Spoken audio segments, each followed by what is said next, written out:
Welcome to the Layer of Secrets podcast, the actual play of our Scum and Villainy game. I'm your GM, David Moore, and we have our crew of, I'll point to them, but who knows if I'm pointing in the right direction. Chris Miller, Aaron Moore, Ken Newquist, Josh Starr, and we are missing Chris Johnson. He's not here with us tonight due to some family things that are much more important. Last time, the crew the crew was accosted by my dog. And then they impersonated a customs ship and boarded a long haul cargo ship to find the smuggled cargo that they had been hired to abscond with. They found the smuggling container and were able to make a dance back to the Star Dancer after a short firefight. Inside the cargo container, they found Tar Hawkson, who is a member of the Mendicants. He's an older gentleman who's been changed by his contact with one of the emerald hearts that the Mendicants are known to have access to. So he is very attuned to the way. Tar recognized Doc from the video of the job they pulled back in the Rin system to surveil Cambry before Cambry was attacked, attempted assassination, who knows. Before much conversation could be had, however, the Ghost's Corvette-class ship enveloped the Star Dancer within its semi-corporeal shell. The four ghosts boarded the Star Dancer by walking through the walls. The Ghost then got away with Tar Hawkson, capturing him with a beam from their strange backpacks that coruscated around Tar and immobilized him. They then floated him through the airlock and into their ship. Much of this was done before the crew could meaningfully react, and the Ghosts threatened to leave the airlock open as their ship phased back out of the Star Dancer. Which would have vented that section of the Star Dancer, which Doc was in. And this is slightly different than the ending that we had 2 weeks ago. I've already talked with everybody here that they're okay with that reworking a little bit. However, flashbacks to this scene are totally fair game. I'm going to let all you guys know.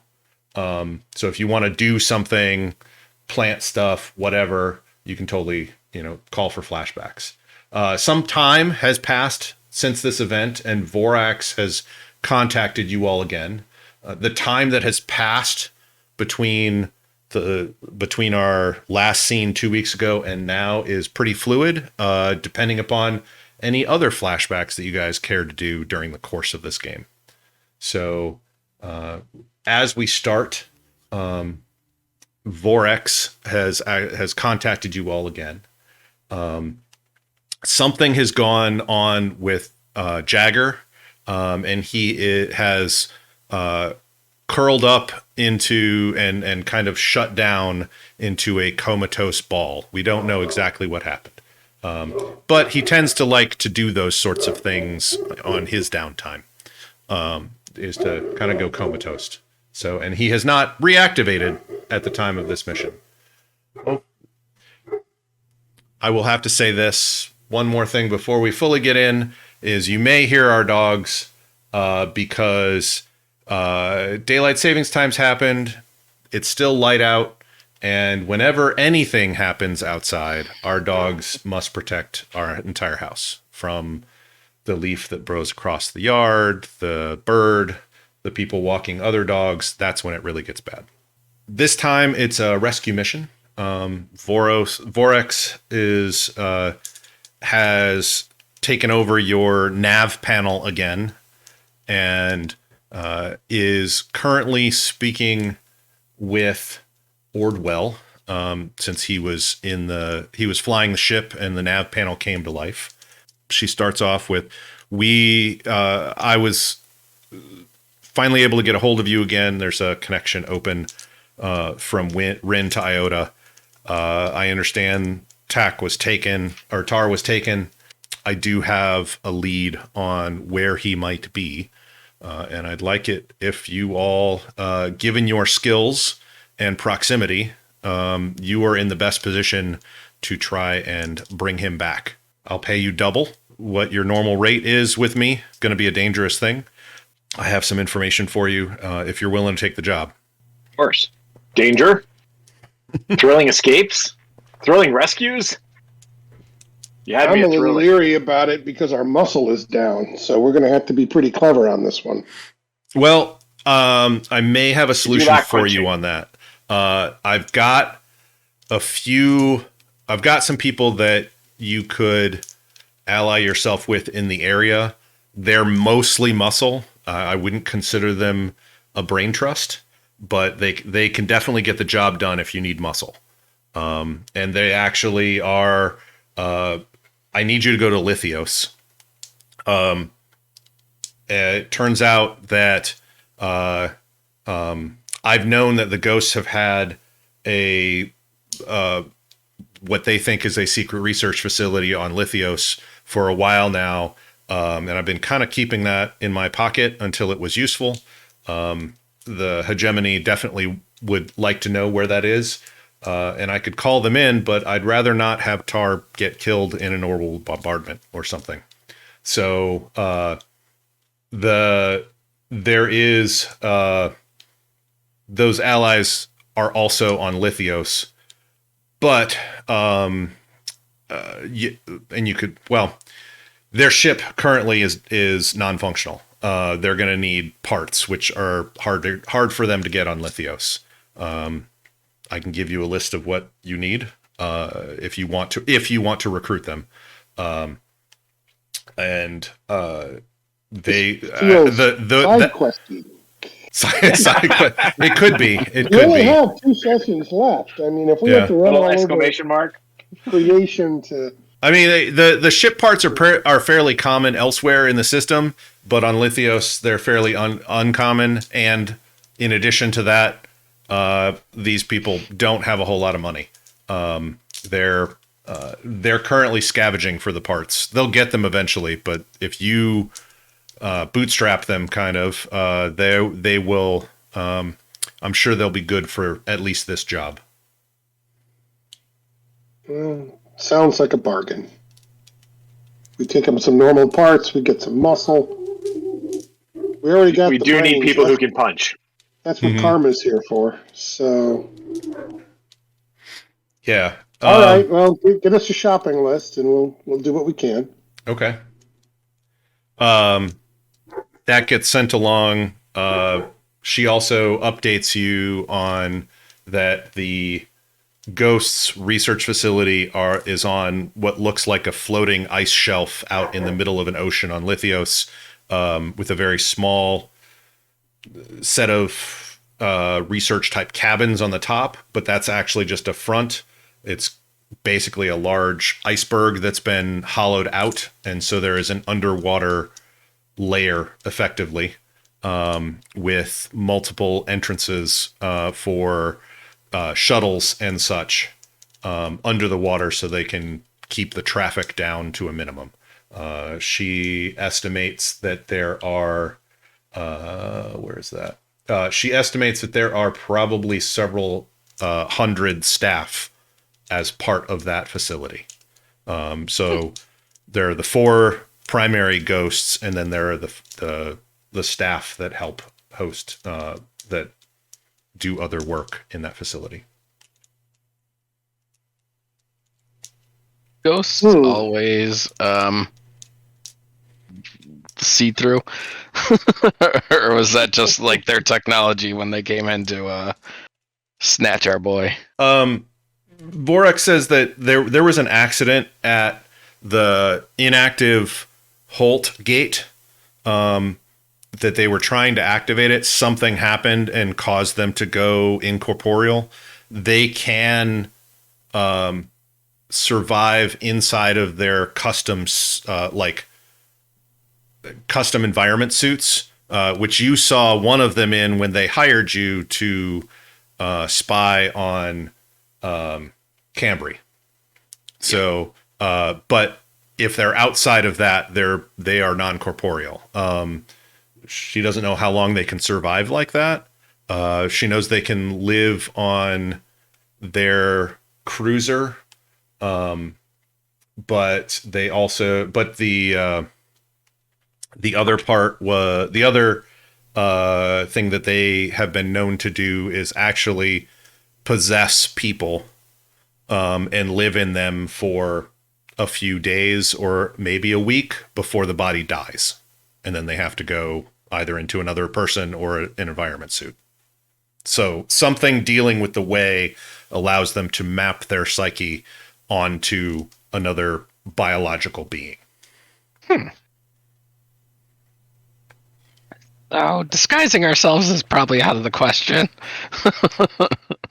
You could. Well, I'll let you guys talk for a little bit, but I'll let you guys talk for a little bit, and then we will talk about our engagement roll. All right. What's your plan? So, rescue mission with, without Jagger. I'm dubious. The fact that they have hundreds of staff really worries me. So I have a side question, like game mechanic wise. So the muscle that we're going to hire where we're getting equipment, are we handling that as just like acquiring an asset during downtime, or we're spending creds to acquire the asset, or are we just kind of hand wavy like? You'll spend like 2 cred to get those ship parts, and we can have a little bit of role playing so you can get to know that the captain of that crew and such like that if you want. And then you'll have that ship and the crew available as kind of a resource that you can leverage however you want to do it. Yes. So we can just kind of skid past that in favor of like figuring out what the hell it is we're doing for the rescue. Kind of, yeah. I mean, remember, call for as many flashbacks as you want. In terms of getting stuff done. So okay. just assume that they're in our back pocket and we'll figure it out later. Right. Gotcha. All right. So, get into character. So, rescue mission. Get this guy away from the, I'm not scared of ghosts, okay, guys? First off, I just want to say that, but, okay, I'm terrified of ghosts, okay? They freak me out. They don't have any body parts that they could go right through you and you get all cold and clammy and it's gross and I don't like it. Yeah. It's kind of how I feel. So I got distracted. I'm going to focus now. So we have to sneak in. We're not sneaking into their ship. We're sneaking into like their facility, right? For the rescue, for the purposes of the rescue, we are getting into their facility. Yeah. With their hundreds of people that work with them. Right. Okay. Currently, Tar Hoxon is captive at that facility. And your job is to spring Tar Hoxon somehow. What do you say? Right. Cleaning crew? Disguise ourselves with cleaning crew, get in, get out? Or do we just go in there guns a-blazing? Cleaning crew could work. Going in, talking about the approach here, that could definitely be a deception or actually probably infiltration. One of the two. We're missing our muscle, but we have our scoundrel, so. That's right. That's right. Yeah, you totally have your scoundrel here. You do have a bunch of pirates that are totally willing to throw in with you. That now that you've given them ship parts, or if you do that, if you go that route, so you could totally do an assault. Although, and most of the people in that facility won't be armed. They're staff. There's probably security there, but it's not everybody. Not everybody on a Imperial Star Cruiser is a stormtrooper. So there were so many janitors that died when the Death Star blew up. Right, of course. So, deception is lure, trick, or manipulate, right? So that would be like we do the old Firefly, paint the shuttle up as UPS in space. Yep. Show up to deliver a package, right, and kind of fake our way past it. And so I think infiltration would be like we're getting into the heating ducts or something, right? Mm-hmm. Either of which we're probably able to do, and one might morph into the other. So I guess this base, like, does it get enough like regular delivery traffic that because I believe you said that like it's not well known where it is, right? Like it's more of a hidden base, right? But they still need to eat. They still need other stuff. So, yeah, I would say, going back a little bit, that talking with Vorex, she knows that she gives you some information about supply routes and such like that. Like they have their own crew go out, pick up stuff in a shuttle and then bring it back. They don't have like a FedEx drive up to the door, but they do have crew leave. They do have staff leave, pick it up and come back and basically do a grocery run or other things like that you could swap them out, swap the crew, swap those staff out with you, or hide among the groceries, or any number of other things that you guys can think of. I like impersonating a possibility.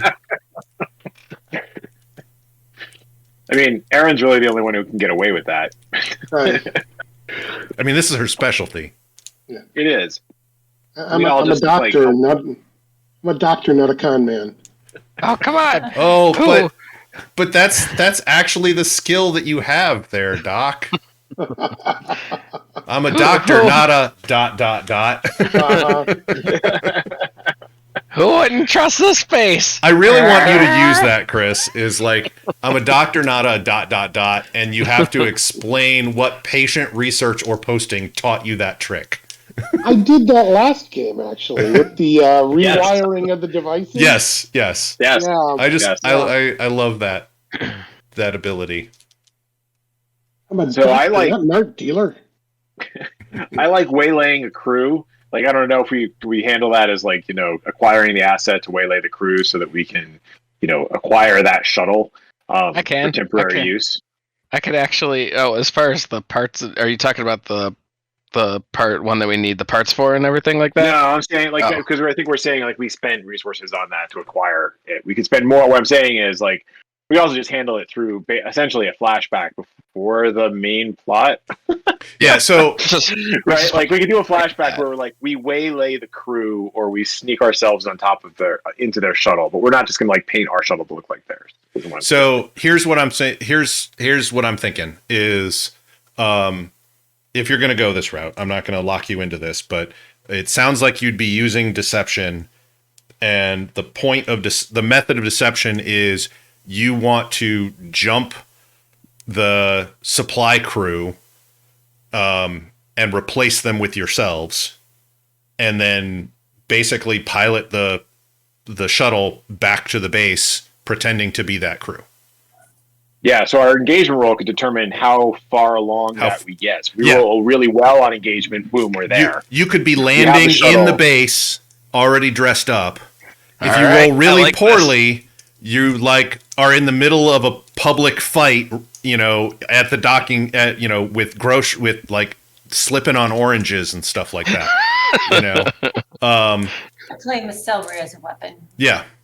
And then we can do like you can keep the pirate crew kind of in your back pocket, and you go, oh well, we really need a pirate crew. I'm going to call for a flashback where we talk to the pirate crew and set up like where we needed them to be and what, and et cetera, et cetera. So if you need a distraction and the base needs to be attacked, or if they need to be in orbit to stop anybody from escaping or whatever, you can just call for a flashback and do it. Cool. I totally got that too. Yeah. That's yeah, I got that. By Repairing the their way, ship. Oh, I got that. yeah. By the way, Raf Urich, or It's like a football player. Urich, yeah, is the name of the captain. Is the captain of the pirates, and Roscoe is Raf's mechanic. So, you guys know that already. So, no wonder their ship is broken.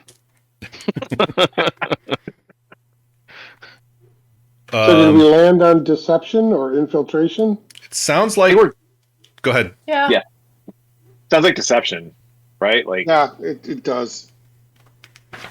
All right. So, deception. it's trespassing unseen, but it sounds more like deception because we're trying to fake our way past them. Yeah, you're tricking them into thinking that you're the staff. You're going to dress up in their stuff. You're going to do all that kind of stuff. Because you have to, you don't have a point of infiltration per se. I mean, you could say your point of infiltration is infiltrating in the grocery truck, but okay. So you have one die for sheer luck. Let's see. I would say that they're probably pretty vulnerable here. There's not a lot of people, like they're trying to remain secret, with the base to remain secret. So they're only sending out a minimum of staff to go on these runs, and they're trying to keep that secret. So I'll give you another die for that.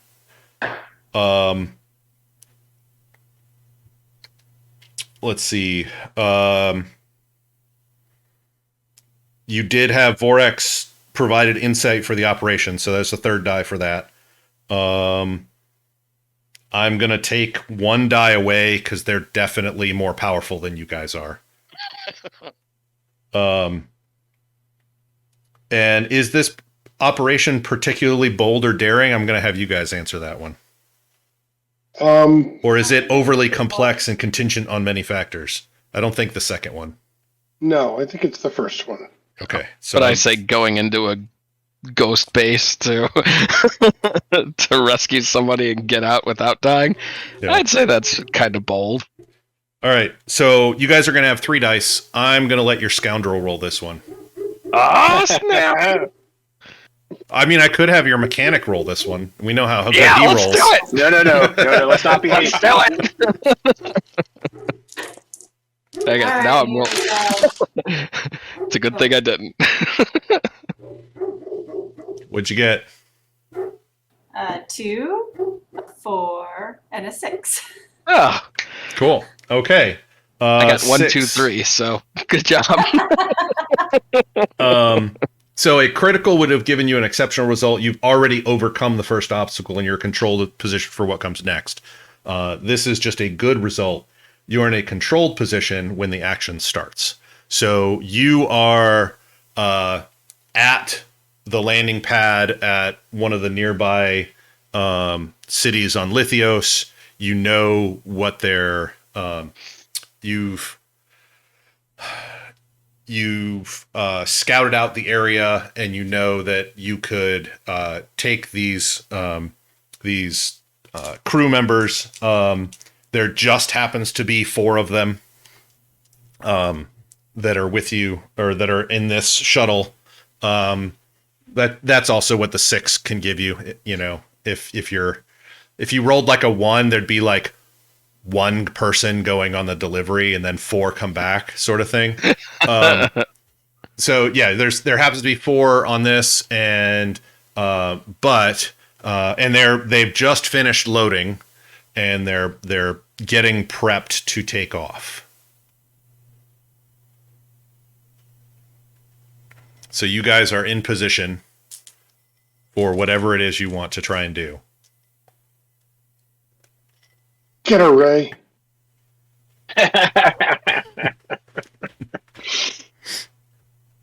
All right. Well, we're like basically in their face if we wanted to be? Yeah. Do we have to close? Okay. You are in a controlled position at the moment to do whatever plan it is to take the shuttle. I think I'm So gonna I do, could. So is there like a pilot hatch in addition to like the main entrance, or like like there's like the cargo bay where they're loading the groceries up, but then like there's like a side Sure. hatch to get into. Sure.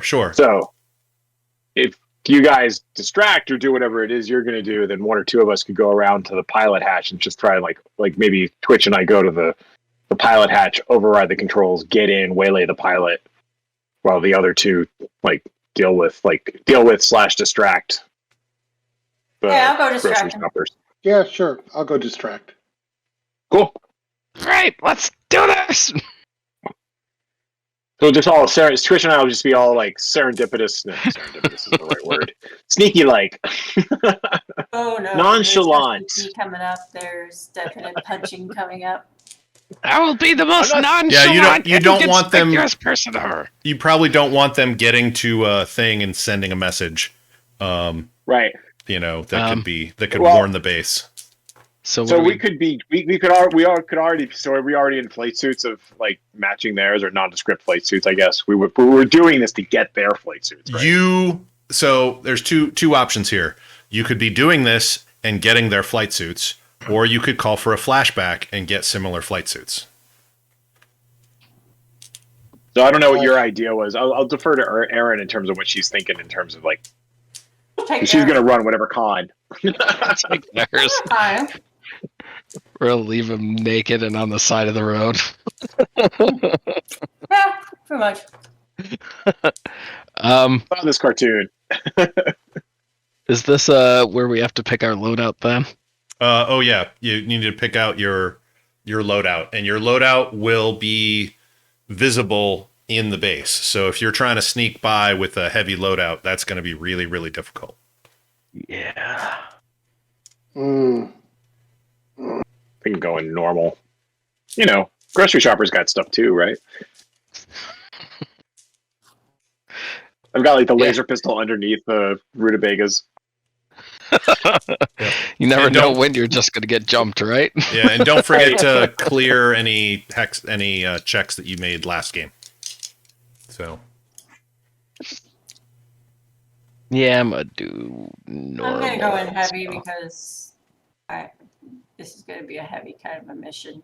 Okay, because if you're going to try, what I'm trying to say is if you're going to try and deceive your way past things, you're going to look heavily armed.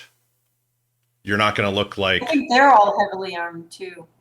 So there will be the occasional heavily armed person, sure. You could, if you wanted to do like a guard thing. There is one of those people here.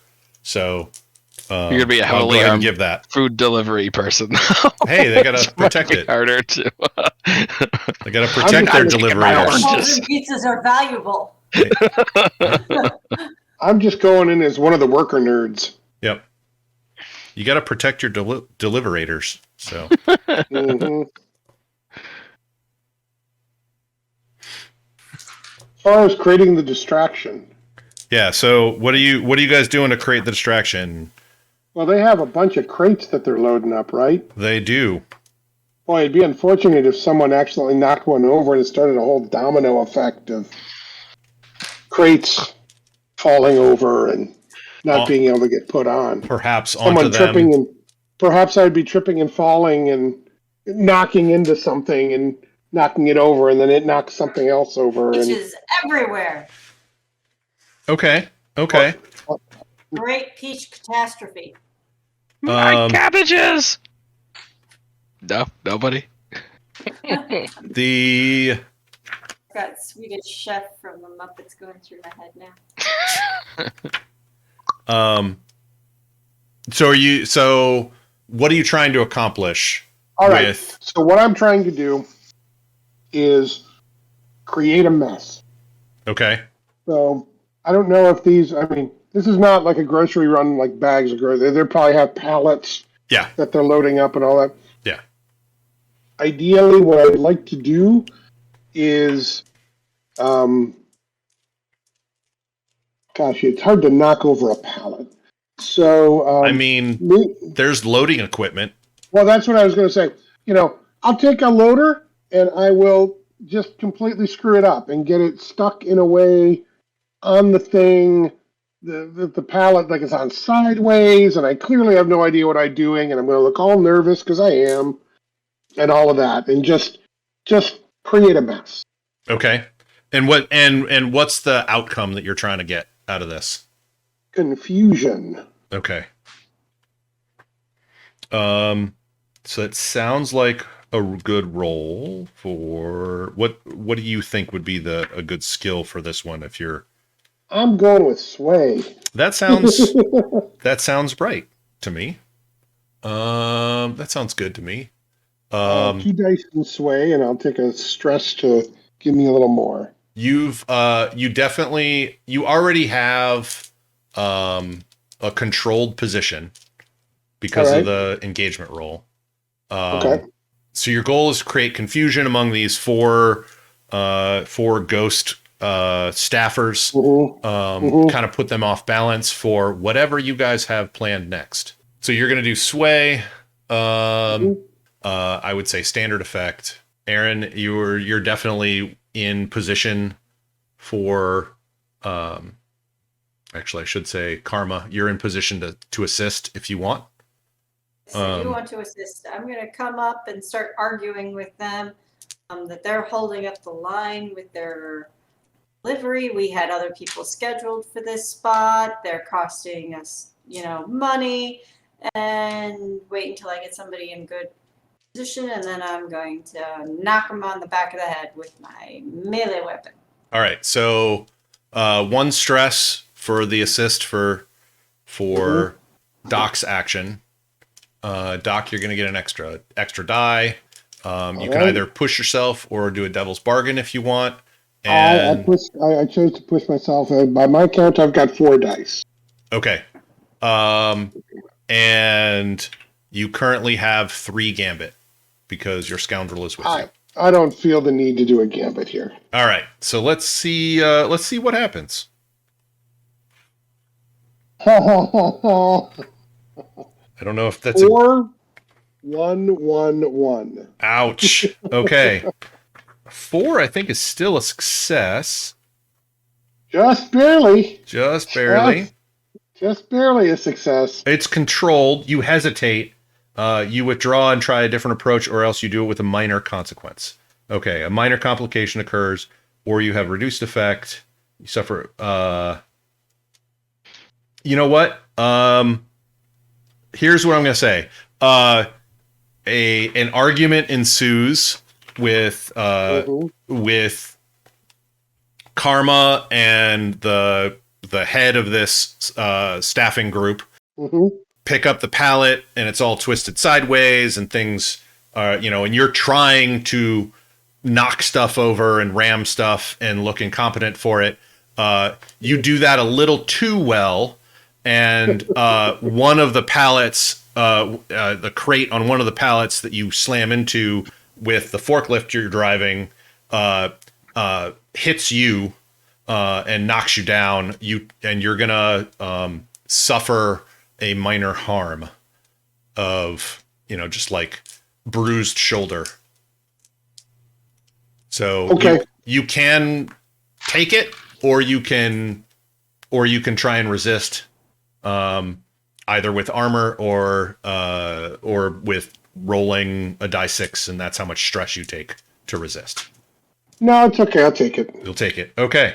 Yeah. So they are quite distracted, upset, being argued with. The crates fall over. The leader of this group turns around. It's like, hey, what are you doing? What are you doing? And gives you the perfect opportunity. What are you doing? Karma turns away from you, giving you the perfect opportunity to clock him in the back of the head if you want to go ahead and do that. Yeah.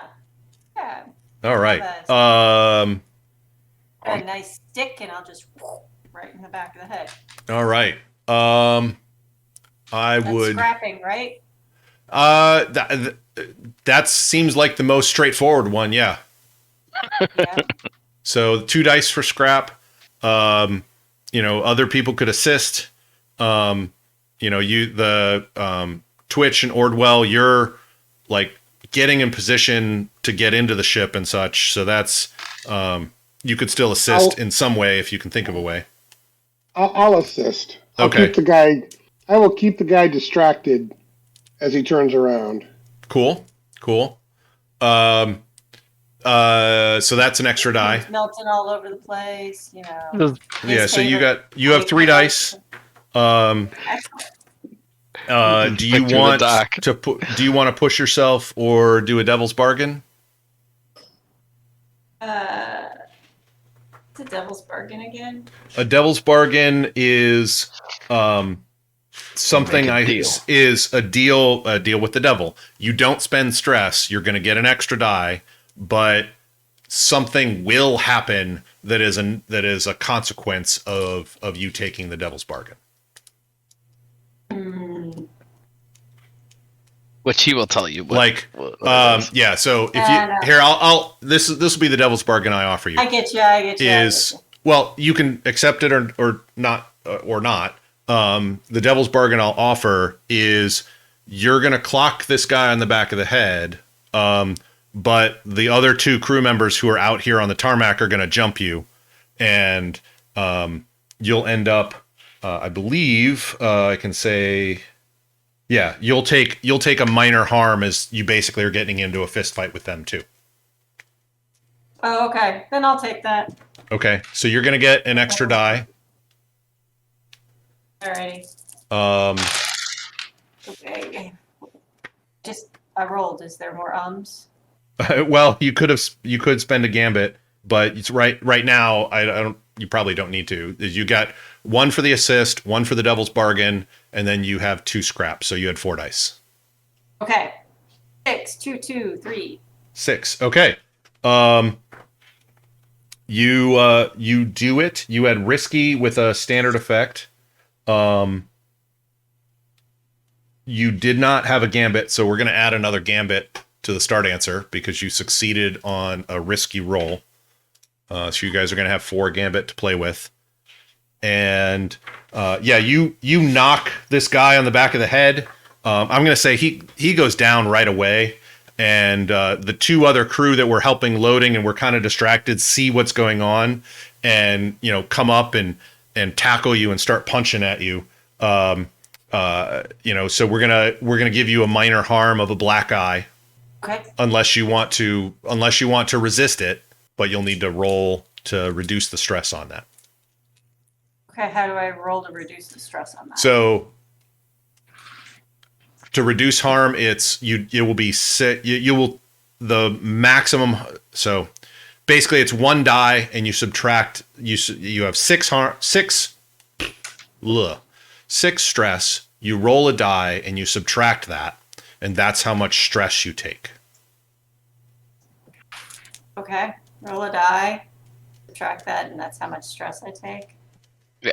There's so basically 5 stress if I roll a 6. If you roll a 1, you will take 5 stress. If you roll a 6, you will take 0 stress. Oh, just a black eye. I'll leave it. Okay. I will say that you're attempting to infiltrate a base with people, but you might be able to play off the black eye. Who knows? I mean, she's going to be armed to the teeth. Now you know why. Yeah. Okay. So put black eye on your character sheet there. Okay. We're going to switch over to Ordwell and Twitch. You guys are up toward the this is just a planetary shuttle, suborbital shuttle. You can go to space with it, but you're not staying there very long. But you can, you're kind of heading into where the crew would normally embark onto the shuttle. So what are you guys up to? So I think we walk over. We're just kind of like we own the place, right? Because why would you sneak? That's not Ordwell style. And we're wearing the nondescript jumpsuits, nondescript, whatever. Nondescript. We're Yep. wearing jumpsuits that make us look like we kind of fit in. We get over to the panel and just like try the door. Boom. Door opens. I mean, they're getting ready to leave, so it's not like the ship's locked. They're loading stuff up. However, the pilot like immediately looks over at you. It's like, hey, what are you doing? Hey man, how's it going? Ordwell, I'm here to help you out. So we were just doing some checks on the engines, and like you got some thrusters that are really look. You should just go outside. Like my associate here is he's gonna show you what the problem is. Look, take it from me. You don't want to skip on the pre-flight maintenance or the pre-flight checklist. Bad things can happen. Yeah, look, I know you guys are in a rush, but you really just got to step outside for a second. Just a second. We'll just show you what's up. So what's your goal with this? I think I want to get him outside so that Twitch can then like run past him and like we just lock the door. Okay. Yeah, I mean, that sounds like something you could do. I mean, that sounds like it sounds like a sway. Yeah. I mean, it's going to take some convincing. I'm going to say it's risky, standard effect. Actually, you know what? I'm going to say it's controlled with a standard effect because a fight just broke out behind the ship. So there's an extra reason for him to step out of the ship. All right, cool. I like that. So I have one sway. Okay. So that's one die. I can assist by start talking technobabble about the thrusters and about the reverse polarity coming out of this thing is just non-reversed and ball bearing. All ball bearings these days. Don't they teach you anything? You try and take off in this thing, you're going to blow up so bad you're going to travel back in time. All right, so you got 2 dice. And I'll use one of our one of the gambits from the ship. Gambits, thank you. Okay. Yeah, we got 4 of them. That gives me 3 dice. That gives you 3 right? dice. And we have a lot of infiltration coming up, right? So like I don't know that I want to go any harder than that because I might need to burn stress once we actually get into the ghost base. Because I am afraid of ghosts as well.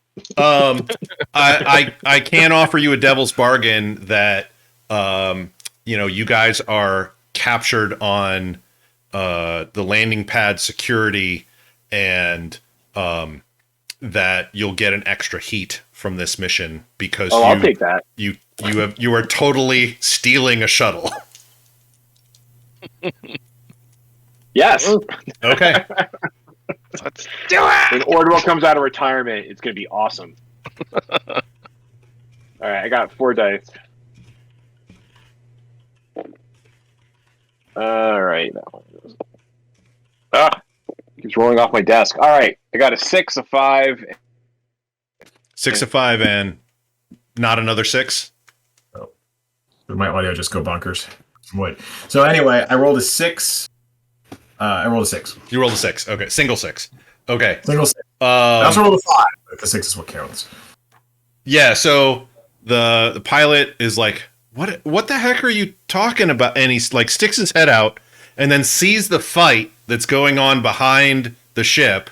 It's like, "What the hell?" And just like steps out, forgets to shut the door, ignores you two, and heads back to the back of the ship.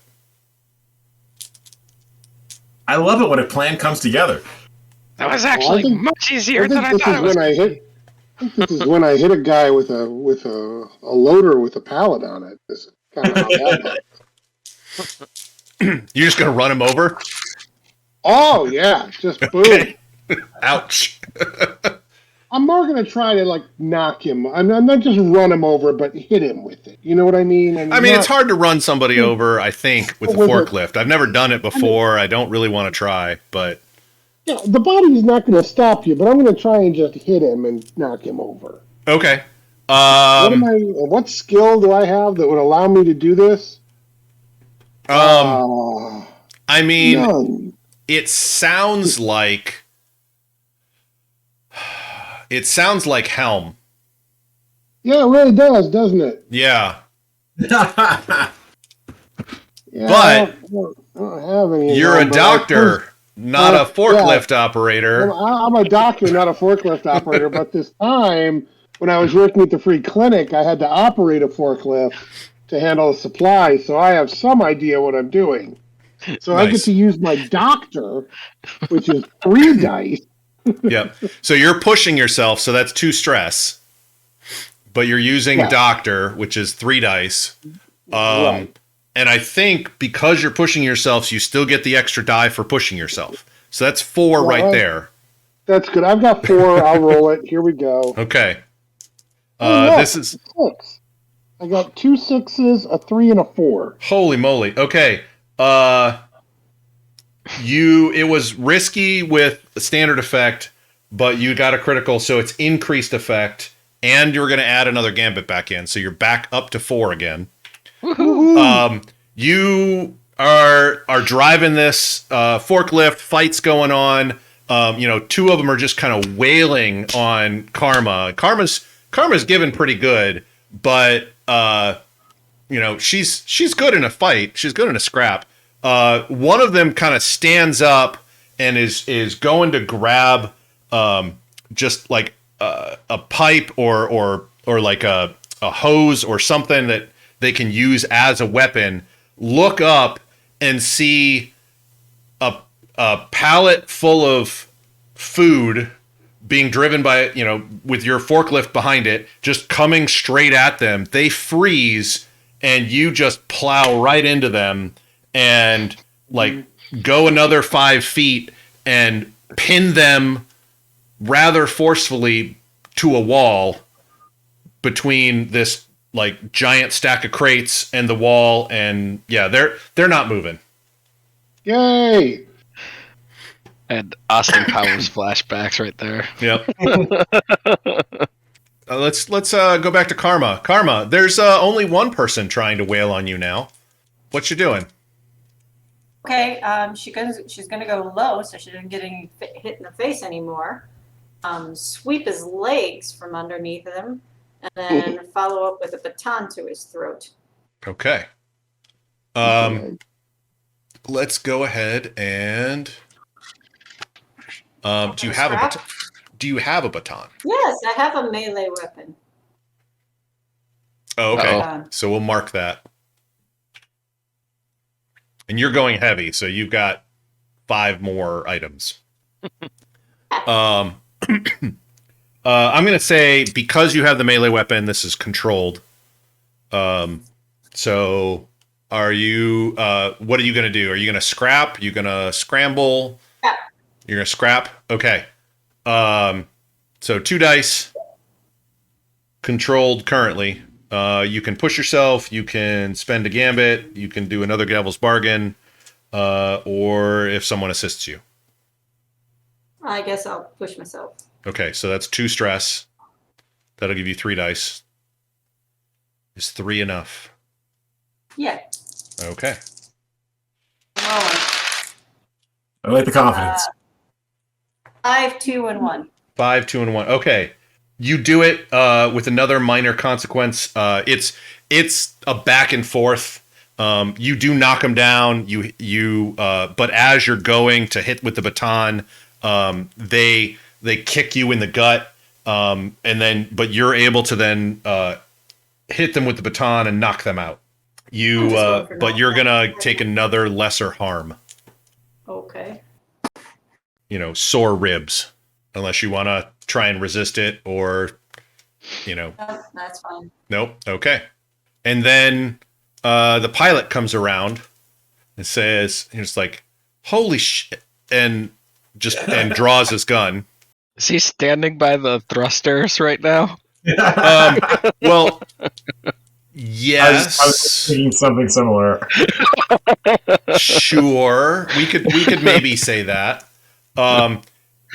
He is gonna fire at Doc, who has just flattened one of his crewmates against a wall with a bunch of pallets. It's not a workplace accident. That seems like a workplace intentional. I'm gonna say, Doc, right now you're gonna take a minor harm from being shot in the shoulder. unless you want to try and resist that. I don't even know that I have anything to resist it with, Dave, other than my charming good looks. Well, that's you can either let's see, Stitch, you could do armor, but that is 2 of your loadout. And remember, you don't have to pick what equipment you have until you actually use it. Right. It's that whole flashback thing. You always have a dagger. Okay. You could use the armor to resist it, or you could You know what? resist Yeah, using the roll. I'm gonna use armor to resist it. Okay, so that's 2 of your loadout is Okay, for your 1 armor. That's fine. And then, so you'll only have the 1 injury. Okay. Excellent. But they're still up. So I heard something about thrusters. What's the plan there? If he's standing like right in front of the thrusters, I'm just gonna flip the switch and turn on the thruster. Okay. Ordwell will totally have like, as soon as like the pilot was out, like run into the cockpit. If it's got the low back seat, like he jumps over it Riker style, or he just like comes in and just like slams down the 5-point harness and starts immediately skipping past things on the checklist. He'll look over. No, yeah, there's the thruster. Right, yep, right there. Right here. This one. This button. Okay. Sure. All right. Possibly. What do you think we're gonna? What do you think would like? That's a roll, but what do you think that should be? Rig. Rig. I mean, how is it a rig? Just explain. It's just kind of like a rigged weapon, some way of, knocking out the pilot. Okay. Or like I'm trying to think of how you. Basically, it's a more of an improvised weapon-ish thing, but using more like the ship to actually be the weapon, which is kind of a weird way. I mean, you could also say it's I could see that. You're also really used to fixing ships, so you know how to override safeties and things like that. So I can see I'm helping him skip the checklist. You've got three dice. I'll give you an option for a devil's bargain that the jumpsuit is quite scorched. Using the thrusters, if you want to take the devil's bargain, but you do have 3 dice already. There could be a nice backstory there. You do have 4 gambit right now. Yeah, I'm gonna take the devil's bargain. We'll have a scorched suit. Okay, all right. We're gonna be the most messed up looking delivery crew. It's gonna be great. And then I don't know. Do I need to use the gambit for a 5th dice? I mean, you have 4 right now. 4 is probably sufficient. All right. Well, then look who I'm talking to. 4 is good. You can have your daughter roll it. Yeah. Zoe, come here. All right. 1, 1, 2, and 6. 6 is all you needed. Like I. 6 is all you needed. So probably I don't even know. There's my golden 6 right there. Couldn't hear you, Aaron. You're muted. Dice hate him. Yeah. All dice hate me. Okay, so Karma, you finish knocking out the person. Doc, you get shot at. Your armor absorbs the laser, and you both look up. He kind of got you both covered, and then all of a sudden there's a and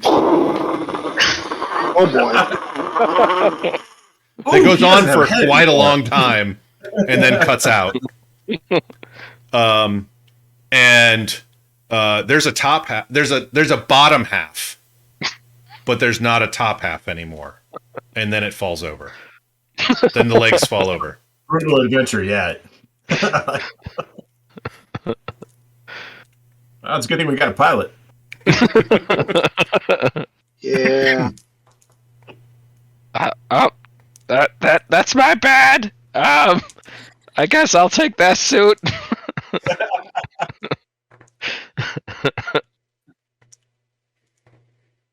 So, you're able to recover the uniforms or what's left of them. There's they do have like kind of a shirt on underneath their jacket on the outside, so maybe you could swap one of those out so that Twitch has something on the top that's more or less uniform-ish. And you've got a shuttle. Oh yeah. And you do have and Ordwell, as you were skipping all the checks and everything like that, you do notice that there's coordinates are already set for and a flight plan is already set for flying out of the city, and then you notice that it dips into the ocean, and then you coast under the ocean for a while along a predefined path. And that's also when you notice that, yes, this could go suborbital, but it's also rated for some pressure. It's been rigged so that it can go underwater and function.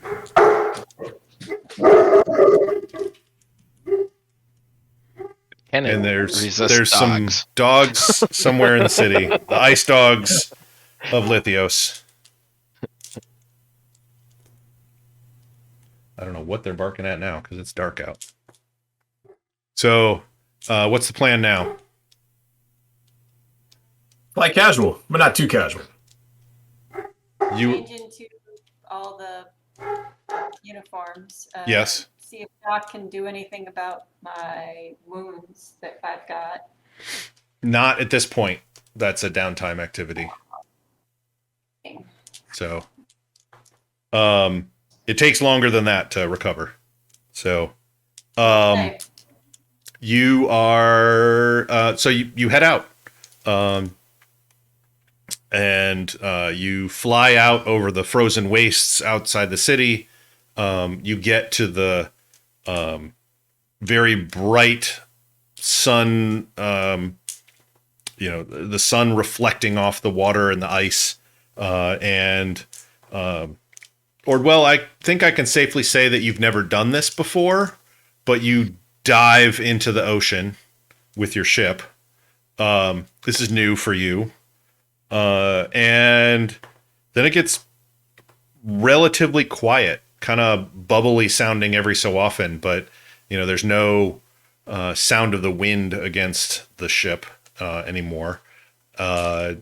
Propulsion kind of shifts a little, and you fly probably for a good 2 hours in kind of a circuitous route if you're following the route that is pre-programmed. Yep. And you get in and are landing. You're about to land in the landing bay of the base. And then your comm light comes on, asking you, it's like, yeah, Shuttle 7, access codes, please.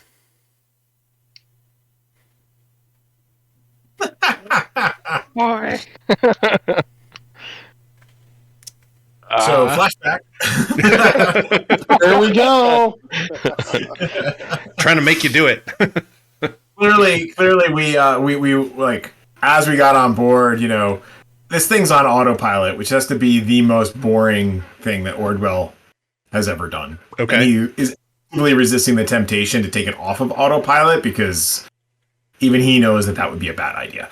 So, meanwhile, he's just been flipping through all the books, like looking at all the sticky notes that somebody's got on, like the dashboard, right? Because security, it's going to get compromised by somebody with a sticky note. So, I will have spent like the flight distracting myself reading, like absolutely paging through manuals and like looking through things. And yeah, access code. Of course they wrote it down because nobody can remember anything. Right. Yeah, it's in the computer. It's in there. It's like a rolling access code. You gotta bring it up. You know what? I'll say one stress for that flashback, but you definitely have them. Cool. Twitch has been sitting next to you the entire time, just like, is that a sea monster? Oh no, it's a rock. Is that a sea monster? Oh, that's a rock. I got the opportunity to see monster. There's an opportunity for you guys to do a flashback. Is to aggravate a sea monster and draw it in toward the base. See, you could do anything.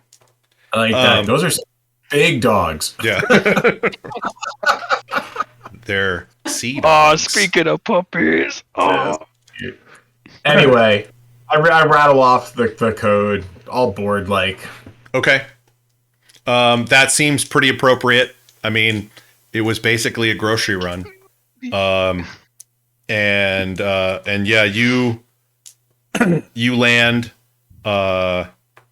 and there's some people with loaders ready to unload the ship, and things seem pretty straightforward right now.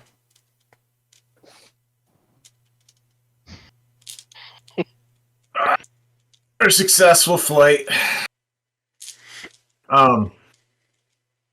So I guess, of course we're going to trip up like with actual protocols, right? So I guess I just wait for the loaders to show up, right? Like we can always say, oh yeah, sorry, I got distracted. Yeah. I mean, you get off, it's like you were expected. So, it's not like an inspection that you're getting. You gave the right access codes. They get off, the landing ramp, comes out, the bay doors open. Let me ask you a question though. You all a question. Did you finish loading what was left of the cargo? Yes, I think we would have had to. Okay. He was driving a fork truck, wiping off the plastic where Doc, may have smushed one of the workers. Yeah, it's you do get a question of like, hey, there's like we're missing some stuff and there's some damage here. Something happened? I'll leave that one to Karma. I got one hit and sway. Yeah. Just point at your eye.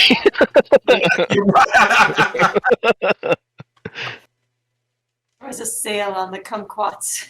It was brutal.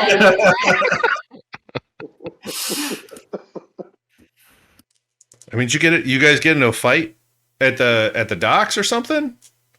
At the grocery store, can you believe it? There's a bit of a hunger thing going on. People are very desperate. You should have seen what we had to do to get the celery. I think you're going to have to convince this guy. Like, I think they've been here long enough that they might not know what the conditions are like out there. So it's a possibility that there's, some food shortage stuff going on. But like it sounds like a sway to me. Okay. What do you? 5 and a 2. I mean, are you gonna remember? You can always add dice. I know. You're just gonna roll your 2 dice and sway, and that's it. 5 and a 2. Okay. I'm already at 3 stress. I will say so. With a 5, to go yet. You're still in a pretty controlled situation. We gotta set position and effect next time before you roll, please. Yeah. I'm gonna say a minor complication occurs, and that will be our good old clocks coming out. I'm gonna set a clock, a nice bad clock. Let's see. We're gonna do an 8 bad clock, but we're gonna tick 2 of it. Of the ghosts know you're here. Okay. So if that clock fills up, then base goes on alert and your job's going to get harder. I notice Josh left. Is this a good time for a break? It might be. Yeah. We'll be back soon, everybody. And turn on our audio again. Hello and welcome back, everybody. All right. So, you've landed inside of the Ghost secret underwater base. The loaders are starting to unload stuff.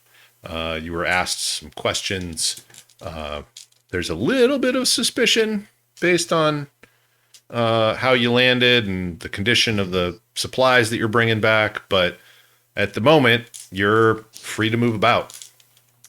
The people don't seem to question you. There's enough people at the base that no one really recognizes anyone by sight, at least as far as you've seen so far.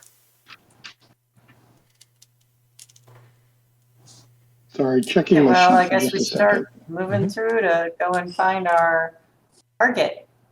So can we do that whole like reach out through the way sort of thing? You could do that. We could also go to like the security kiosk where there's like, you are here.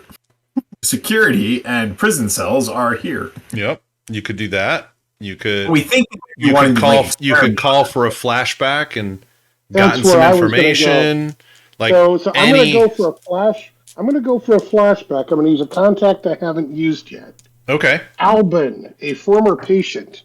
That's all the detail we have. So I'm going to say that he is some sort of architect of underwater bases. And that he actually worked on this base and is able to get us blueprints. Okay. So how are you gonna let me see. We haven't done flashbacks very often, even though that's like we're just not used to them. You've been begging me to do this. I know. I know. The question is like, how much stress should I have that cost? Let's just say it's 1. I was thinking 2, but right. but let's just do 1, and then actually, it's probably easier to find it if I look in.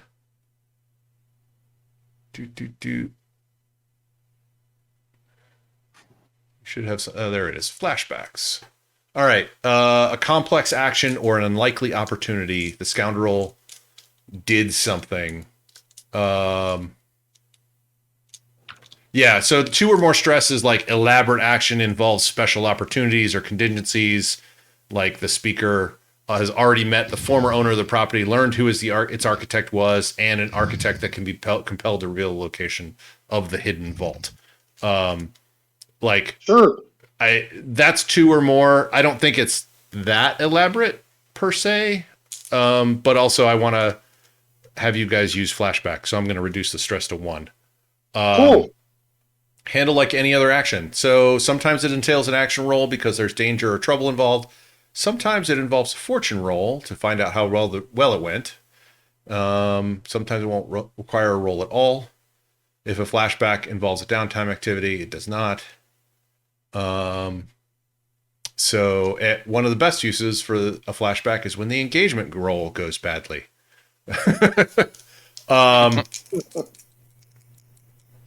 So tell us about your patient.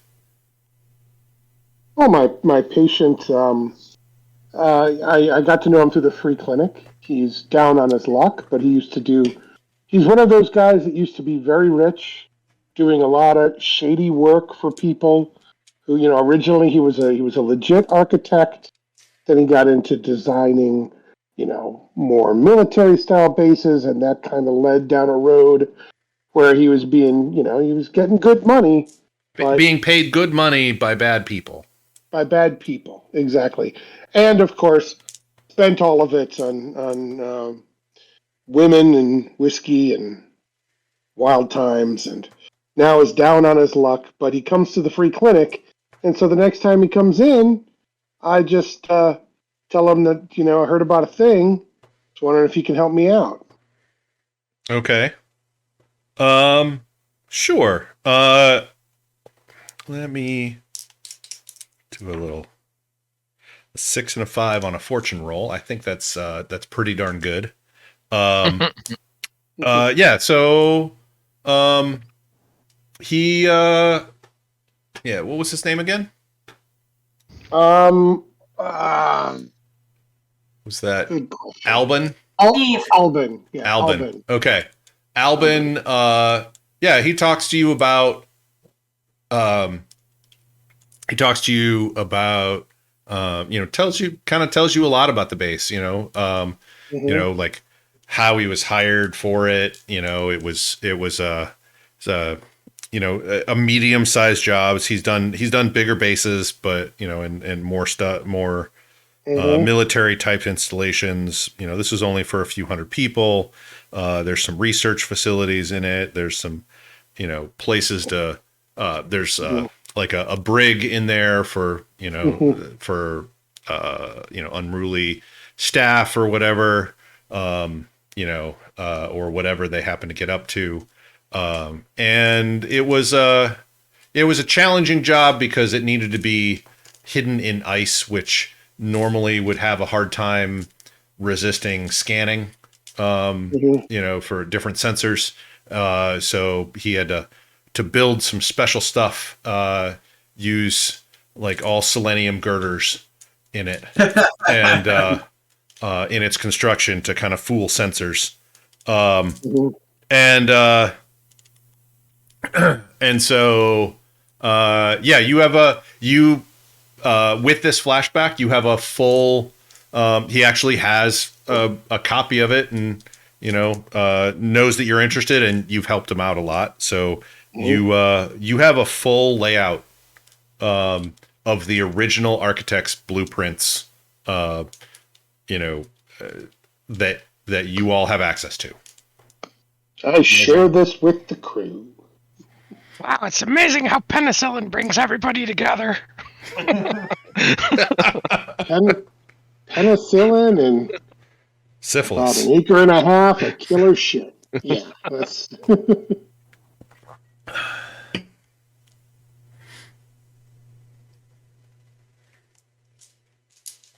So I share that with everybody, and we get copies. You need and to go to the brig, I think.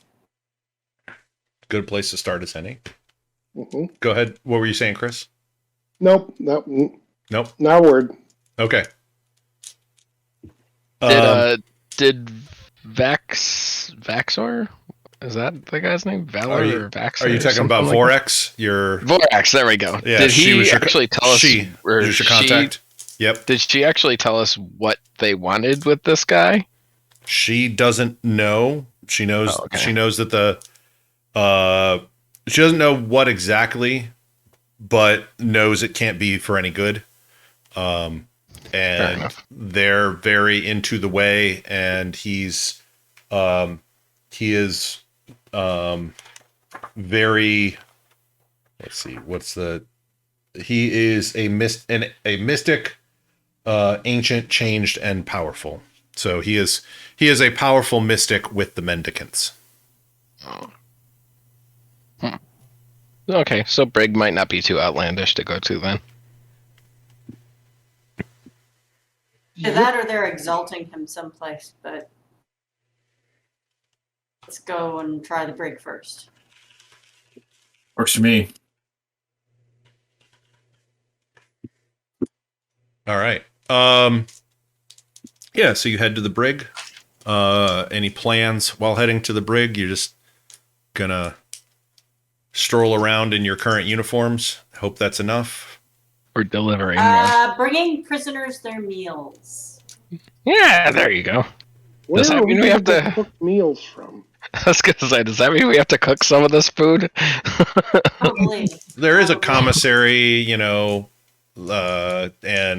also like a cafeteria sort of thing, that people have to eat. Have I ever told you guys that I'm an excellent chef too? On top of being a great absolutely mechanic. believe it. I believe that you serve prison quality food. Go to it. Wait a second.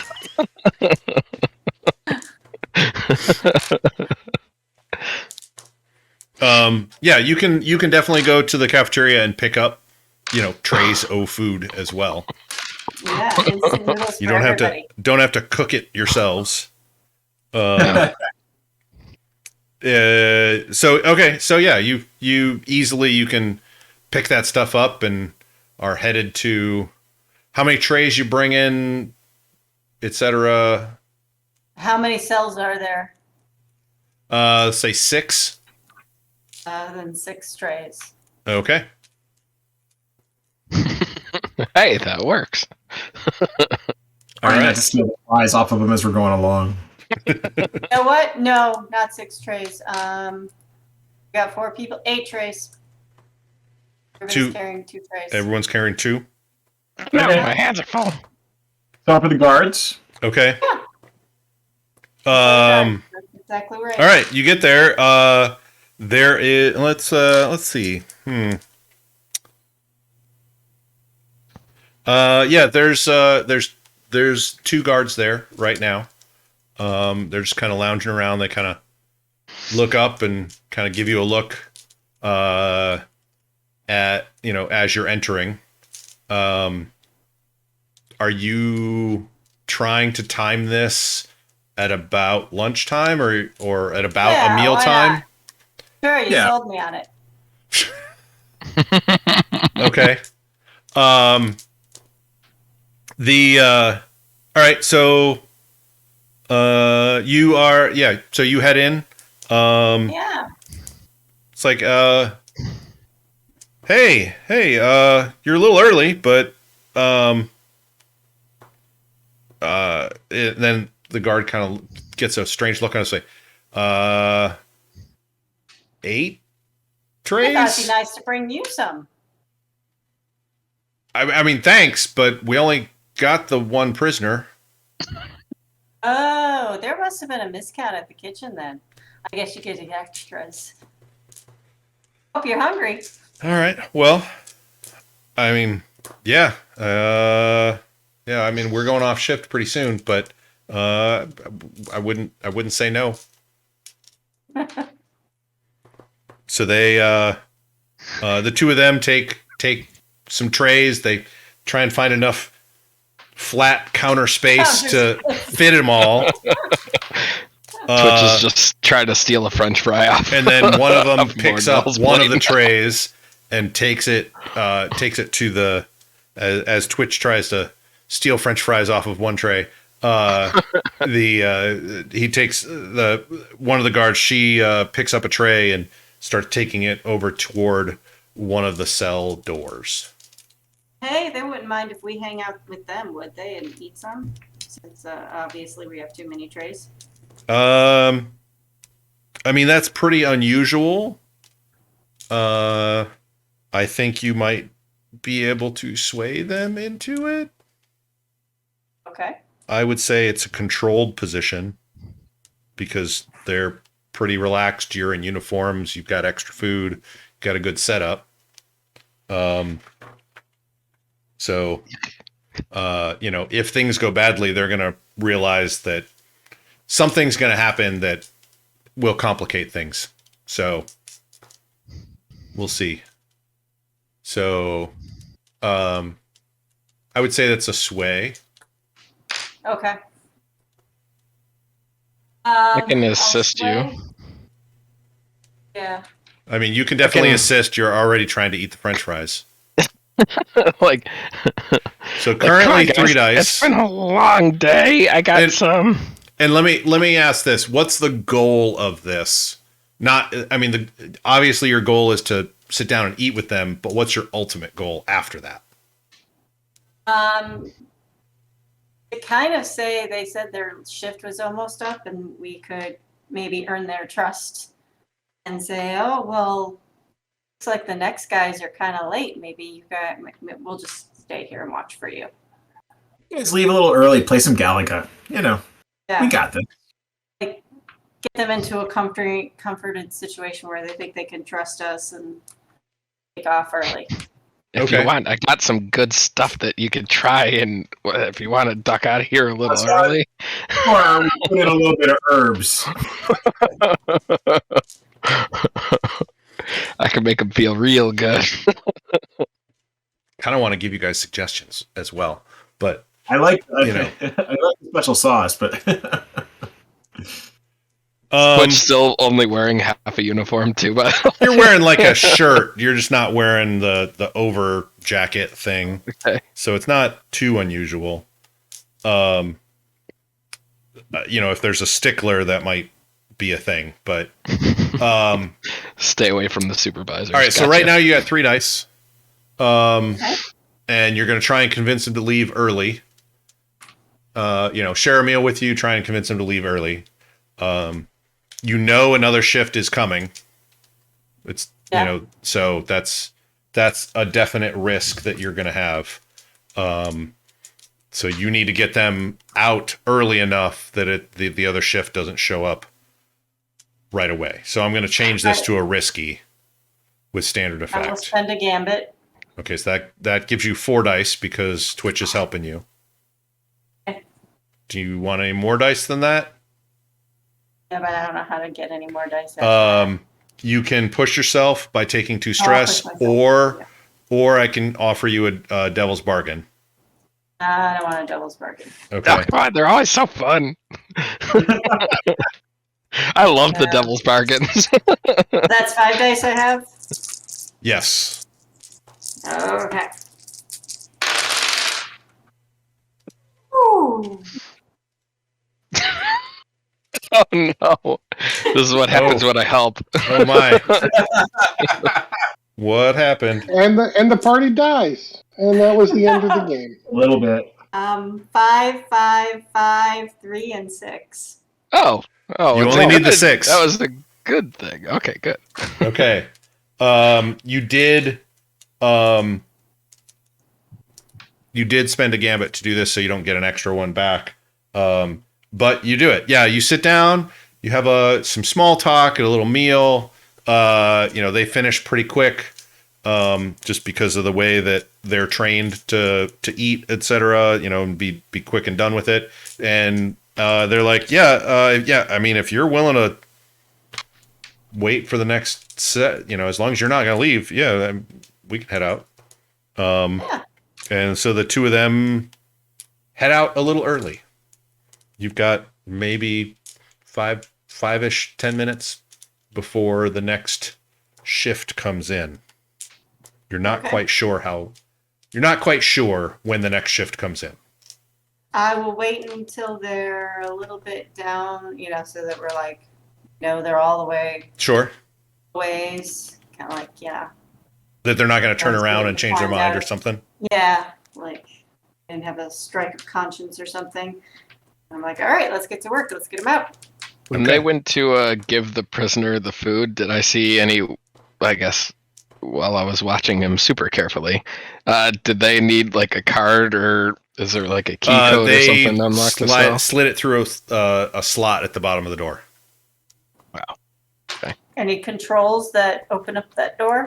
There's a whole suite of controls here that you can take a look at. I mean, you're all fairly technically savvy. It's fairly straightforward. And I just rolled a luck roll here for you and got a 5 and a 6. You muted out. Who? Me? Yeah. What happened? Wow. Your voice just cut out for like a second. Oh, I'm back. Okay, cool. Yeah, you're fine. That's weird. So, so I rolled a 5 and a 6 on a luck roll. You just schmoozed them and stuff with the food that they left without locking the system. They're just like, well, you might need in and you don't know the passwords, so they just left you in, and then the next crew's going to be in here any minute. Seems like once you're inside, security's fairly lax. Twitch was pulling out his nice big green briefcase of packing tools and everything, like ready to go. Oh, the door was open. I mean, I'm an evil overlord. We will be doing regular security reviews. it's basically Twitch, as you're pulling all that stuff out, Karma just reaches over and just touches the touch screen, and you hear a zzz, and the door unlocks for that cell. I'll start putting it all back together again. So do we see him sleeping on a nice slab of bench kind of a thing?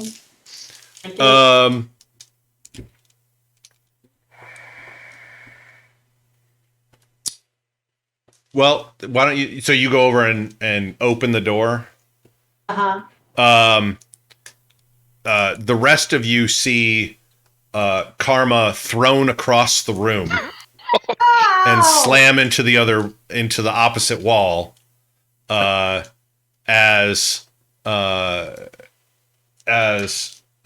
what's his name again? Sorry, Tar Hoxon has used the way. You see a faint blue glow kind of smash into and carry Karma across the room and into the opposite wall, and Tar step out in a very combative stance. Clint, we're not rescuing this guy. Ow! Nope. If he doesn't want to be rescued, we don't rescue him. Let's go away. Hi! He pauses. The GM thinks I'm kidding. He pauses and realizes, recognizes Doc, definitely recognizes now Karma, because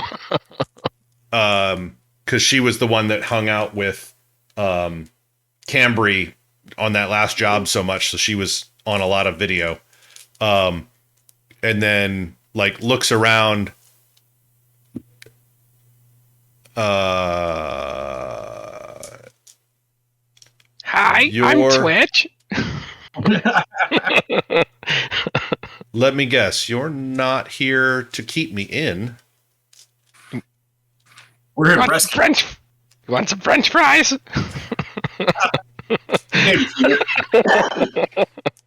Start taking. Could you bring all those trays over here? Oh, yep. I gotcha. We're gonna put the trays where he was sleeping to kind of make a form of him. We're escaping from Alcatraz this.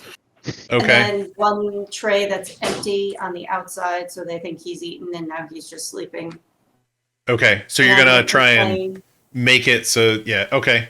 All right. No, I'm not doing anything. I am verbally instructing everybody because I mean, you have a black eye, you have sore ribs. I didn't give you any harm on the toss, but yeah, you've had a day. It's nice to see this happening to somebody else. Well, this is when in the flashback we established the inflatable body double. The extra stunt double padding, so you can take the falls harder. Yeah, I could try to rig that together, I guess. Okay. Yeah. Rig those trays up and everything like that. Try to make it look like it's a person sleeping. Sure. You know what? Let's do that.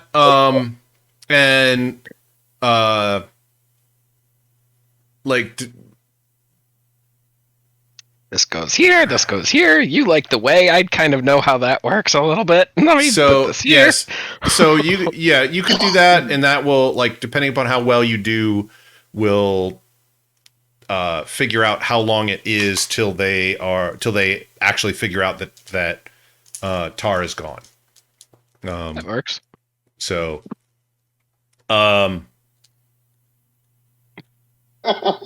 flashback? Sure. I'd like to propose a flashback.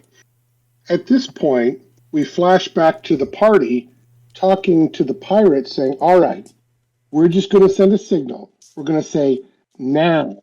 And at that point, we'd like you to begin just bombing and strafing all the ice up above with it. You don't have to actually take out the base. You just want to make it look like an attack so that you can inspire some panic and we can run the hell out of there. Okay. I like that prospect. Okay, I like that. Take a stress to do that. I'll deduct the 2 creds from the start answer for the ship parts that you've delivered. And Ralph Ulrich and his crew of 30 people and Roscoe and a bunch of programmed robots, poorly programmed robots. Jagger was probably have had a lot of complaints about them. You send the signal, I'm guessing, and are starting the attack run. Yep. And Twitch, go ahead and roll that rig to try and see how things go. Anything else? I mean, anybody want to assist or anything like that? Yeah, I mean, I'll assist you with rig. I've got 1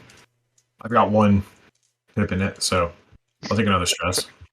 I mean, you're basically just making the lump of blanket look like a person, and doing some other convincing prop setup to make it look right. Like. Train goes up here. This goes up here. Coconut goes up on top. Yeah. So, so you had. Oh, I'm looking at muscle, not mechanic. There we go. So yeah, so that's 4 dice. I mean, you have 3 in rig, right, so you're pretty skilled now. Yeah, 4 there. And right now you guys have 3 gambits still. Yeah. Do we want to use one for this? Yes. All right. Yeah. All right. It's time to get out. All right. What's the devil's bargain? I mean, do you want a devil's bargain? Nah, it's fine. Oh god, come on. We have enough dice at this point. It's 5 dice, right? It's 5 dice right now. I mean, if you want 6, anything else. If you want 6 dice, I think Raph and his crew are going a little extra heavy on the bombing. It's fine. Let's just go 5. I'm keeping that devil's bargain handy.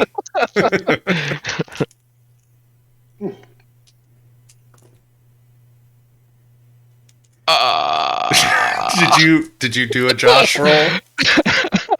Oh, Jesus. Did you need that 6 die? 1, 1, 2, 2, 3. Okay. I'm not good at making people. I shoot Twitch. I just shoot him right in the head. Just lock him in the cell. Guess what? You're the decoy. Okay. So with a 3, I didn't say what state we were in. You were, I would say, controlled, but you are blocked or you falter. Press on by seizing a risky opportunity, or withdraw and try a different approach. You are in the middle of it, and you aren't like. All you have to work with is a blanket, food, and metal trays, and it's really hard to get that to look like a person under a blanket. And so you're working on it, and it's taking you longer than you expect, and you hear 2 people approaching the entry of the brig area that you guys are in, and you realize this is the shift change coming.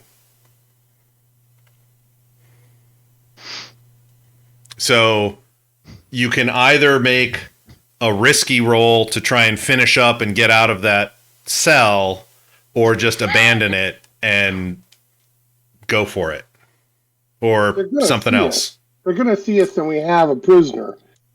So there's no point. Oh yeah, the prisoner is here. Yeah. I mean, They're going to walk in and go. So I think we should just It's it. Leroy Jenkins this thing. I mean, a little artistic. I mean, is it perfect? No. I mean, the perspective's all off. I'm not an artist, is what all I'm Take a saying. handful of cocaine. Okay. And I just throw it at the man kid. Okay. No, hey, there's future drugs. I mean, maybe it's like future fentanyl and it's contact poison or something. You just throw it in the guard's face. I do have a med kit on me. I think he was just trying to distract Twitch. Yeah, so they're about to turn the corner. What's the plan? We walk hastily away from them. Well, you're in the brig. There's only one entrance. Past them. Oh, okay. So it's not like we came out and they're coming around one corridor. And No, you guys were still setting up the fake body in the cell, and that's where the 3 of abject failure comes in. Yeah. So let's just rush them, all 5 of us. Let's just that works. Get the way ready. Throw people against walls. I'm getting behind get the way him. ready. Come on, Charles. You're going to take out the guards with us. Let's go. Okay. So you're going to jump them? Somebody's got to roll. Who's going to jump them first? I mean, it sounds, Doc, it sounds like you're ready to go. Twitch, I would say you're probably not the one because you were like coming out of the cell with like ketchup stains on your fingers.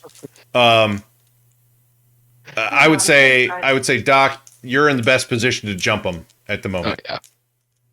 I'll assist. Okay. Because he's not a doctor. You're both jumping. He's a doctor, not a prize fighter. All right, here's what I'm going to do. I'm a doctor. Yeah, I'm a doctor, not an ambush person. No. I'm going to reach into my med bag. I'm going to grab whatever powdered medication I can find. I'm going to throw it in their eyes as we rush them. Okay. Like I would say you don't even need to use I'm a doctor, not a blank, because you actually are using drugs. All right, and you're using your knowledge of things. Okay, all right. I have 1 in scramble, so I guess that's the roll. What I'm saying is you know enough of your doctor skill that for this role it makes sense to use doctor. Okay, then I'm going to use doctor. That's 3. Yep. I think that's probably enough dice, don't you? 3? Okay. Well, I mean, you're probably a better roller than Josh is. Hey. You rolled nothing higher than a 3 on 5 dice. That'd be 2 6s and a 3. 2 6s and a 3. I really got to say what this is going to be. I was going to say that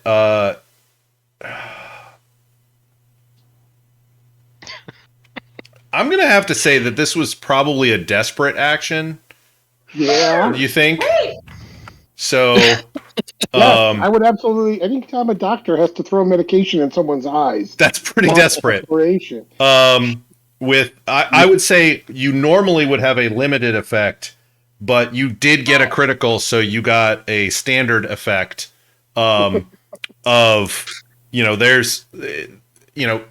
have definitely surprised them.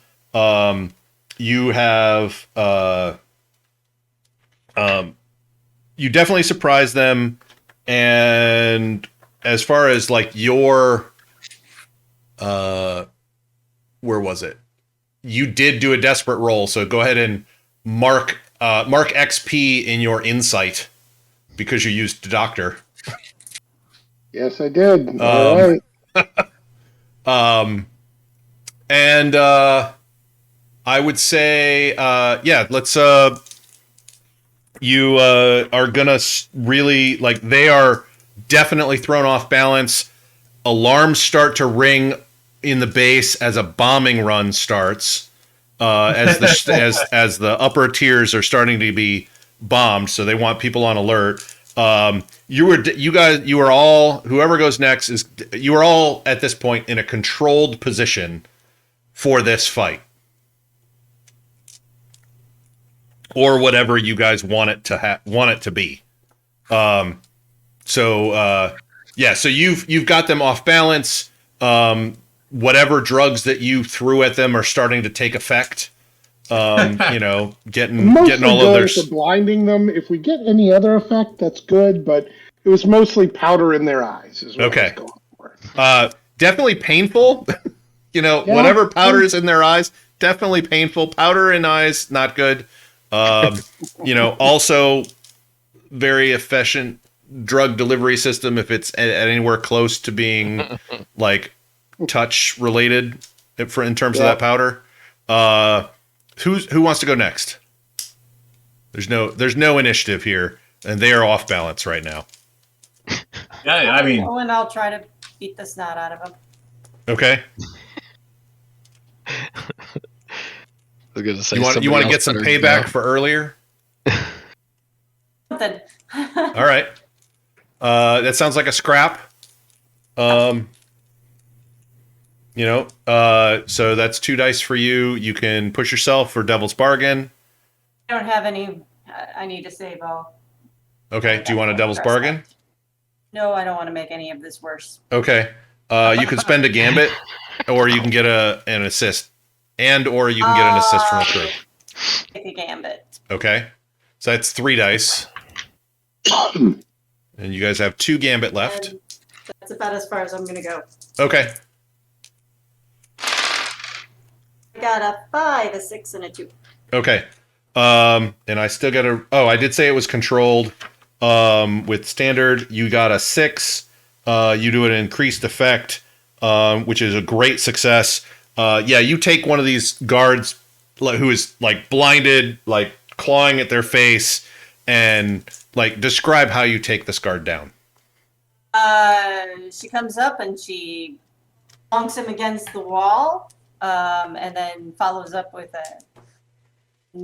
a clock to the back of her head with her stick thing, and then turns around and is gonna try and go after the next guy.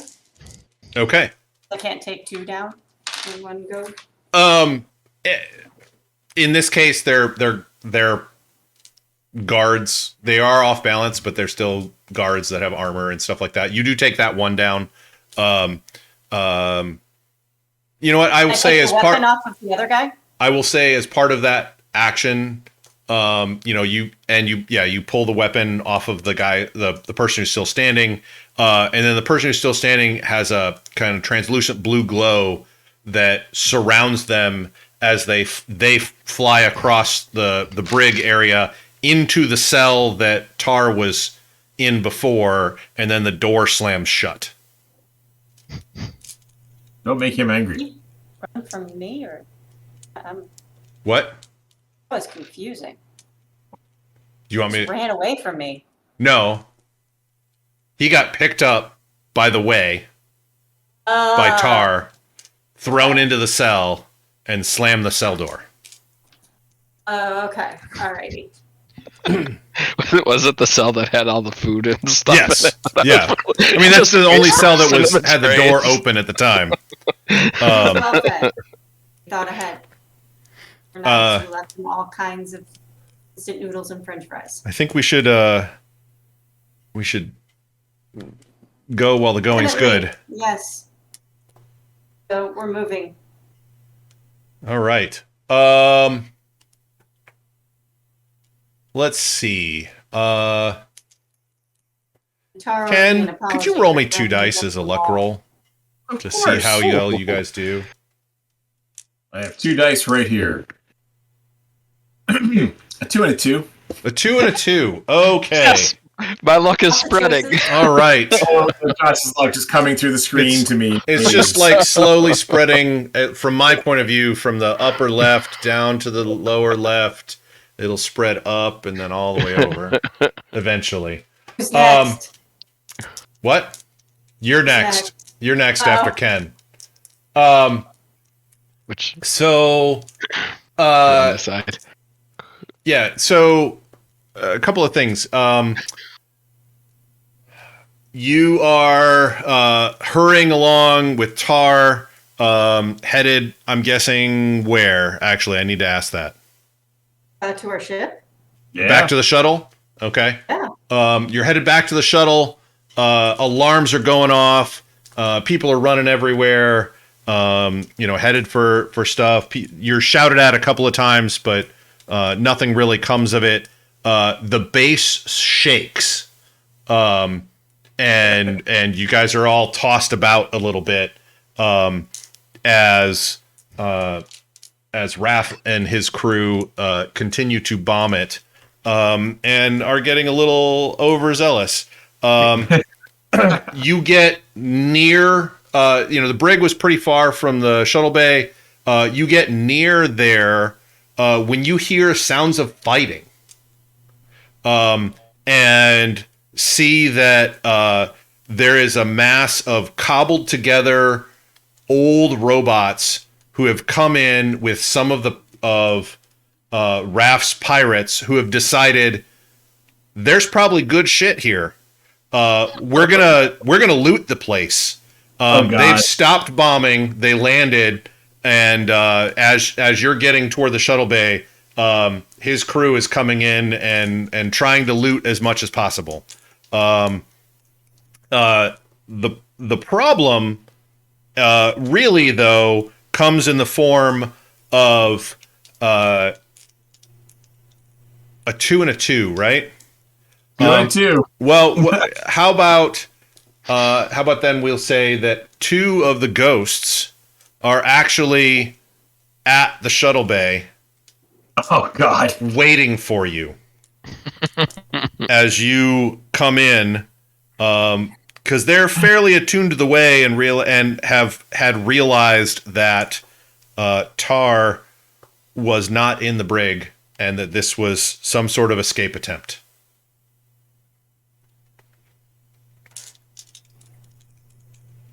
Oops. And they see you. You recognize one of them. You recognize Roy Stantz.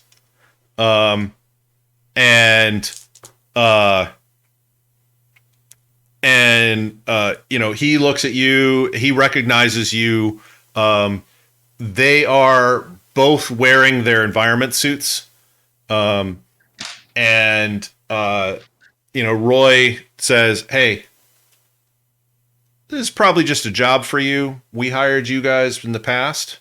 Let's say we make it worth your while and turn him back over to us. We let you leave free and clear. No harm, no foul." Except for the part where I don't get paid. Well, you could, and as he's saying, well, you could, the guy next to him goes, "Get her, Roy." And he just kind of looks over, looks back. That's your plan? Get her, Roy? And that's when the other guy shoots at you. So, okay. I'd like to defend against that. Is that a scratch? Yeah, I'm gonna say he's got that weird kind of backpack thing on, and it shoots out the orange yellow kind of wobbly bolt toward you. This is definitely gonna do I would say a level 3 harm. That with like electrical burns that you can resist with armor. And then resist that with some armor, please. You can resist with armor. That'll bring it down to a level 2. You could roll to reduce it to a level 1, but you've already got 2 level 1s, so it's not really a big deal. Not really something you can do. So I would say your armor, you used up the armor, and then put in electrical burns on your level 2 harm. You're on mute, Chris. Sorry. They hit all of us? Just karma right now. There's only one of them fired. How much distance is it between us and them? A fair amount, but we don't really. It depends. Like, what do you want to do?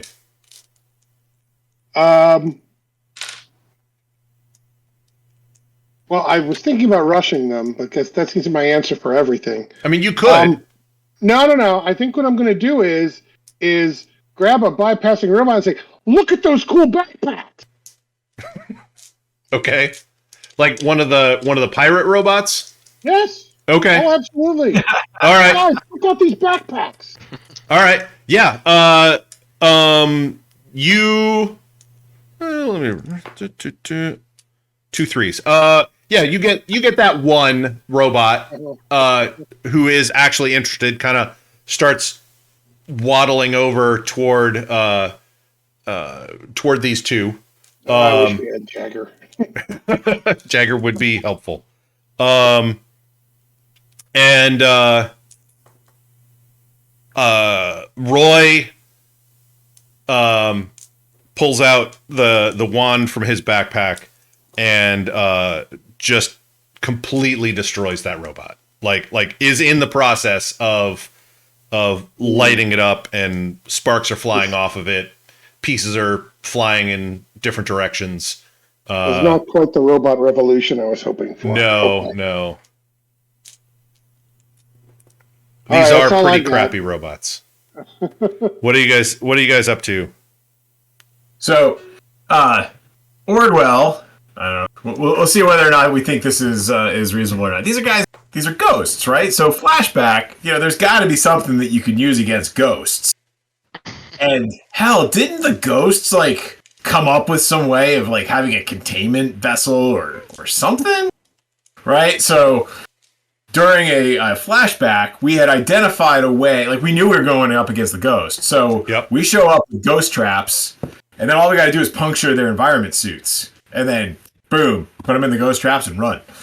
So that's Ordwell's flashbacky idea. I don't know if it's too much. It seems appropriate, but I think it totally sounds appropriate. And I'll take all the stress for that one. I think it's going to be, that is definitely a 2 stress flashback.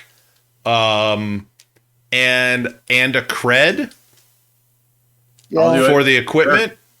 Sure. Do you want to come out a start answer or your own? I'll spend my own. Okay. And we're a weird crew, so you are a weird crew. Yeah. I mean, that's your crew is weird. That is totally something that you guys would do or think of. I would say the only problem is puncturing the suit at this point. You go back. Yeah, let's have the little flashback. I would say there's a little montage of Ordwell and Doc talking about stuff, taking his way invention, his way detection stuff, and any of the information that you guys have on the ghosts, and kind of reverse engineer it as something that kind of, instead of detects the way, kind of sucks in and is a trap for a way entity. And you kind of maybe modify some off the shelf stuff for there's way critters out there that are nuisance things like cockroaches and mice. And so maybe there's something in there that you modify that with Doc's, own invention. And this is kind of a one-shot deal. If you wanted to make it a more than one-shot deal, that's a downtime thing. But I would say that this is a good one-shot deal that hopefully will work. Why don't we? How you got to puncture the suit though? I would say that. Right. I can take care of that. I hope. Okay. I'm gonna pull Climber down off of my shoulder. I'll be like, "All right, buddy, hammer time!" And he's throw him at the guy, and okay. I got a grappling hook. He will pull out this little tiny nail and just fly forward at the guy. I Because, mean, Climber help assists you you. with stuff. Climber assists you in your repairs and stuff, right? Yep, exactly. I'm sure So- Climber has cutting implements, burning implements, soldering stuff, all kinds of stuff like that. yeah. Built into it. Not exactly like meant for breaching environment suits, but it'll do in a pinch. And I don't know. That sounds like a rig roll to me. That's what I'm trying to make it. Okay. So yeah. I got 3 dice at least. You have 3 dice. Or do I get like 5, 10 more to make this work? I don't know. You can push yourself for 2 stress, or I can offer you another devil's bargain. Gambit. You guys still have 2 gambit, and then somebody can assist you if you have enough what's stress. The devil's bargain. Let's do it. Devil's bargain. All right, let's see.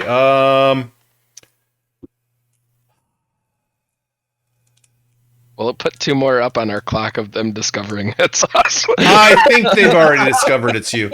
I think the devil's bargain is that the ghost trap works better, but not completely in the way that you want it to, like, because your design time was very short. So I would say that. You know what? I'll say the devil's bargain is that it's going to knock out Tar because of he is the most sensitive person to the way here, other than the ghosts. Can always carry him on board. All right, fair enough. Yeah, we are right next to the ship anyway, right? Yeah. You're in the shuttle bay. It's not very far to the shuttles. All right, yeah, I'll take it. Why not? That's assuming that we catch him with the thing, right? Yeah. Well, I mean, this right. is part of that. Basically, Ordwell has kind of skittered the ghost trap across the floor, and it's between the 2 of them. And I would say this is a desperate situation with a standard effect. Okay. But if you do really well, Climber could puncture both suits, sort of thing. Okay, cool. All right. I guess I'll use but we've got 2 gambits right now, right? Yeah. Should I use them this time? So you got 3 rig. Right. You got a gambit, which is 4. You've got devil's bargain, which is 5. Use them. This is a boss fight. Use them. Somebody could assist and give him 6. We remember what happened in the 5 dice. just last roll for Twitch. Can't happen again. I'm like sliding the thing out, and his orb is, or his bot is running forward with the needle. I'm like, you're busted. And like, stomp on the thing. Yeah. All right, I'm just waiting for the one of the first scenes in Ghostbusters Afterlife when he stomps on the thing and nothing happens. So but you're assisting? Yes, I will assist right. to take the stress. 6 dice. All ones. That's my prediction. Hey. I'm not jinxing you with it. I'm just predicting. All right. Okay, well, I've already got 2 6s on the first one. All right. First 5. So. All right, good enough. All right, that is a critical success. You do it with increased effect. You time it right. Ordwell times it right as shortly after Twitch throws Climber. Climber lands on the chest of the currently unknown ghost, just kind of rips into the suit, just scrabbles and rips and rips and rips, and then jumps to Roy Stantz, and then jumps on his shoulder and just kind of claws open some shoulder joints, and Ordwell stomps on the ghost trap, and you see what was gently drifting kind of fog that was coming out of that each of those tears in the suits gets rapidly sucked down and into and around the ghost trap. As both the environment suits fall down to the ground. Roy, I believe, was using his the wand from the pack, and between the ghost, I'm going to slightly alter the Devil's Bargain, same effect, but the particle beam sweeps across Tack and just jolts him and knocks him out. And then the wand goes finally goes dormant at that point. The ghost trap is vibrating. You don't think it's going to hold them for very long. I'm not going to stay for very long. Run over, grab Tack, begin dragging him into the back of the ship. Okay. That was pretty crazy, guys. Let's get out of here. We can talk about it later. All right. It worked. Did you see how that worked? That worked. All right, so you're grabbing Tack. I keep saying Tack. You're grabbing Tar and you're dragging him back to the shuttle. Yep. And you're getting the heck out. Oh yeah. All right. You do so. You exit, and with the chaos caused by the ice pirates, and their robots, and the fact that 2 of the 4 ghosts were temporarily trapped in that device that you guys had made, you guys are able to exit and fly away with Tar. Tar does tell you, as you get back to your ship and are flying to safety, Tar tells you that he did learn some of the ghost plans. They had wanted to,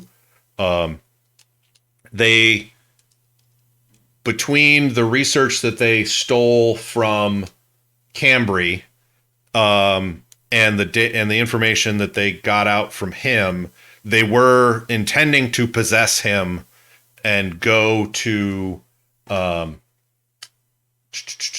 Amarath, which is where the ancient temples are that the mendicants currently inhabit, and where the thought is that the emerald hearts are buried somewhere in one of those. He found out that the ghosts believe that they know where those are, and that they were going to use those to destroy the dormant gate at Holt. Ooh.